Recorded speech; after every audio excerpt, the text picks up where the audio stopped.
What's up, y'all? Glad to be back. Right in front of me, I have gold, otherwise known as XAU. This is paired against the US dollar currently, and it is on a rip right now. It is soaring. Great news for gold. Dollar is down. AUDUSD is currently up by 0.58%. USDCAD on the daily is down by 0.16%. Those are the top ones that I watch for. I know a couple big ones out there. USDJPY. That one is actually down also by 0.15% currently as of this moment in time. Top news that I was watching out for today would be, of course, the gold price yields break above 1,800. It's been struggling to do that for a little bit now. Focus shifts to the US ISM. That is this week. Keep an eye out for it because it will affect our market. It's refreshing its 3-week highs for gold. The persistent downbeat mood around the US dollar continues to bode well for this US dominated gold price. I look for that because I trade AUD USD most often, and I want the dollar to pretty much just die. So that's what we're looking for. Of course, EUR USD. It is on its way back up to 1.19. Currently, it is sitting at 1.18809, up 0.15% on the daily, finally extending its gains. It's been struggling as well. Just the Fed news coming back to back each week. It's absolutely killing all of us unless you're on the right side of things, which I have been, thankfully. I know not everybody else has, so hopefully we can all get through this news, all the inflation, any big news events, and all make our money that we need to make. Top news on USDJPY.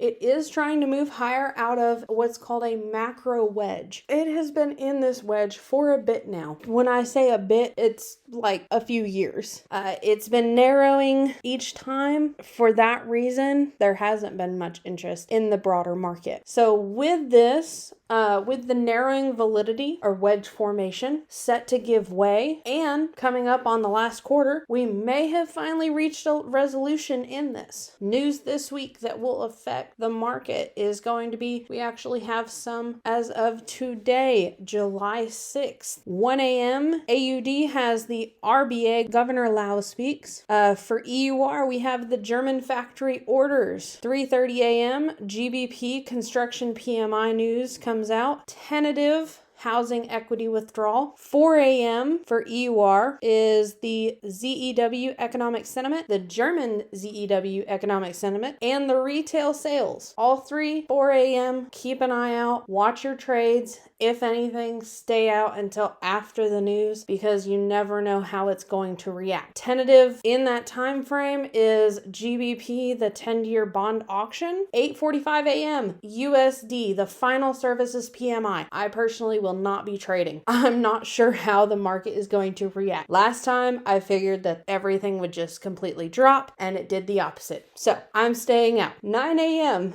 the ISM services PMI. That one's a big hitter, like huge impact. Be very careful, please. Tentative NZD, the GDT price index. And at 5:30 for AUD is the AIG services index. So this is a huge market day. It's going to be extremely volatile. If you love trading with validity, this will be your kind of day. Otherwise, stay out. For GBP, I did want to say against the US dollar, it is signaling that it's on a bullish trend to 1.4. Currently, it is sitting at 1.38903. So it's not far from that point at all. If the news goes well by morning, I could see it rocketing up. That would be wonderful news for any of the bulls. Horrible for the bears, but we all got to make money somehow. In that, the bearish pressure is still on for EUR USD. Personally, I do agree with this. I trade AUD USD, and from looking at the charts, from seeing where everything is at, seeing how the resistance lines are being hit and it falls right back down. I was actually watching it earlier and everything was looking great. The bulls were in control. We hit against a resistance mark and it ended up dropping 9 pips in about 5 minutes, if that. It was a couple minutes and it was, whoo, that was a doozy. So I personally do agree that AUD, USD, EUR, USD, pretty much anything against the dollar is still bearish because I live in the US. I know what's going on with inflation. Right now, everything price-wise has been rocketing. If it's not gas, it's food. If it's not food or gas, it's anything else that can go up in price. Housing, everything is just astronomical. I myself, I'm trying to sell my house before the housing market crashes because I know it's going to happen. This reminds me of 2008. Is it a similar situation? In a way, yes. Is it not? Yes. But we all know it's coming. And at this point, all we can do is brace ourselves and hope that it's not as bad as we think it might be. I personally do not long hold any of these. I like to day trade.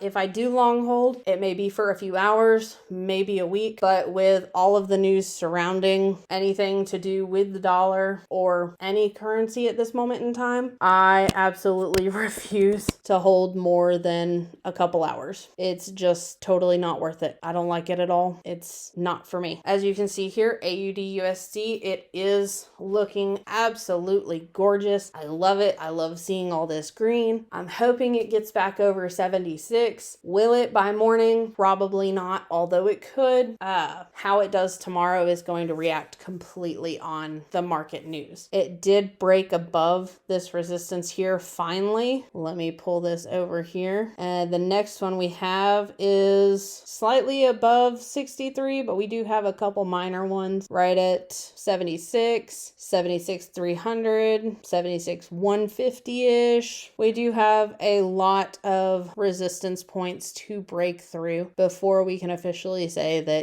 we're back on a bull streak. So for now, we'll take the wins as they come, be grateful for them, and know that the tides can always change in an instant. For that, trade smart, trade safe, and that's pretty much all the news I have for tonight. If y'all hear anything and want me to talk about it, please let me know. I will definitely keep my eyes and ears peeled, see if I find anything, and I will let y'all know when I know. Have a great night, everybody.